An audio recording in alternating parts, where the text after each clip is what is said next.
How to correct white balance in Kdenlive.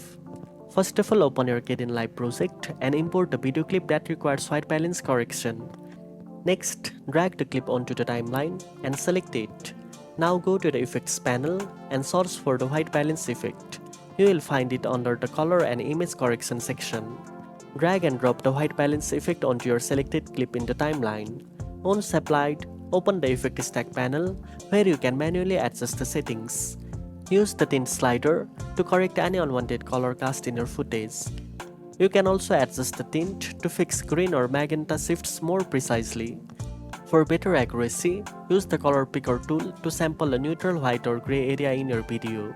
This allows the effect to autocorrect the white balance based on your selected reference. Finally, play back your video and fine-tune the settings until the colors appear natural and balanced. Now you know how to correct white balance in Kdenlive. If you found this video helpful, don't forget to like, share and subscribe for more editing tips. Thanks for watching and I'll see you in the next one.